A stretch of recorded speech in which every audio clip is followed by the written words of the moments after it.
সম্মানিত ভিউয়ার্স, এখন যে বিষয়টা নিয়ে আপনাদের সাথে আলোচনা করব সেটা হইল এই যে ক্যান দিয়ে ওয়েল্ডিং করা বা ব্রেজিং ওয়েল্ডিং করা।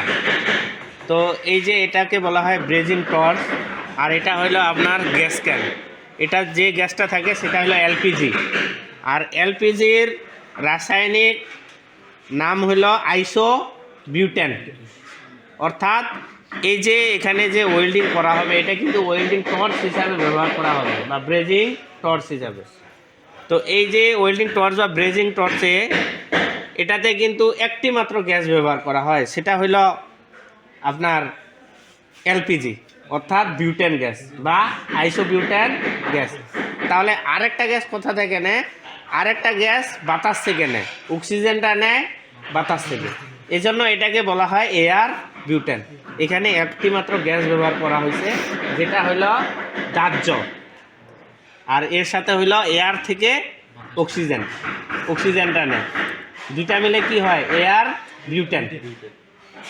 তো যদি বলে যে এয়ার বিউটেনে কয়টি গ্যাস থাকে, তাহলে কি একটি মাত্র গ্যাস থাকে, সেটা হলো এলপিজি বা আইসোবিউটেন বা বিউটেন।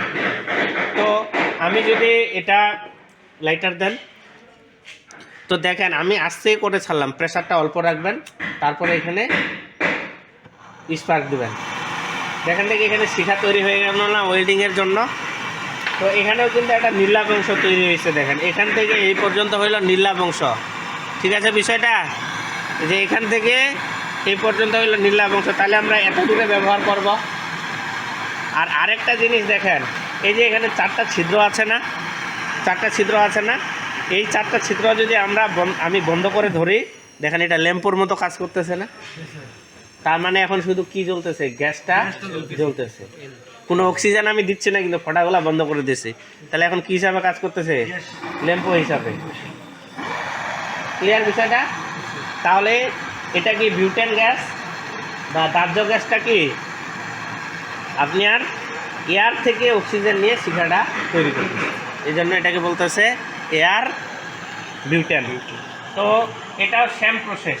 আপনি কি করবেন? কপার টিউবে ধরবেন, এটাকে উত্তপ্ত করবেন। এটাতে তুলনামূলক একটু বেশি সময় লাগবে, তারপরও এটা দিয়েই কিন্তু কাজ করা যায়, যদিও এটা মানে ব্যবহার করা উচিত না আরএসি সেক্টরে আমাদের, কারণ এটার কিছু বাধ্যবাধকতা আছে। উত্তপ্ত হয়েছে না?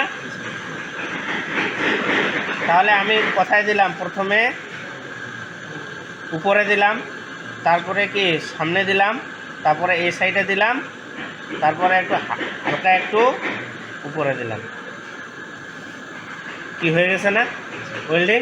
বাস এইভাবে আপনারা এই ক্যান দিয়ে ওয়েল্ডিং করবেন। তো একটা জিনিস মনে রাখবেন, এখানে এই ক্যানটা যখন লোড থাকে, ভর্তি থাকে বা ফুল লোড থাকে, পুরা গ্যাসটাই থাকে, কোনো ক্রমেই এইভাবে হালায়া ওয়েল্ডিং করা যাবে না।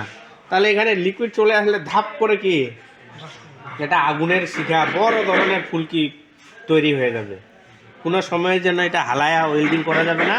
এটা যে পজিশনে, এই টর্চের ক্ষেত্রে যেমন আপনি মন চাইলে এমনি করে ওয়েল্ডিং করেন, মন চাইলে কি এমনি করে ওয়েল্ডিং করেন, কোনো কিছু যায় আছে, মন চাইলে এভাবে উল্টা পাশেও কি করেন? ওয়েল্ডিং করেন। কিন্তু এটার ক্ষেত্রে ওভাবে এরকম করা যাবে না। এটাকে সিলিন্ডারটা তুলনামূলক খাড়া রেখে, ঠিক আছে, ওয়েল্ডিং করতে হবে। হয়তো সামান্য একটু হালা যাবে, তবে অর্ধেকের বেশি হালা, মানে 45 ডিগ্রি অ্যাঙ্গেলও হালা যাবে না। ক্লিয়ার বিষয়টা? এই জিনিসটা শুধু আপনারা মাথায় রাখবেন, তাহলে আর কোনো সমস্যা হবে না। তো এটা আমি দেখাই দিব পরবর্তী একটা ভিডিওতে, যেভাবে হালাই দিলে কী হবে সেই ভিডিওটা আপনারা দেখে নেবেন। তো এই পর্যন্ত।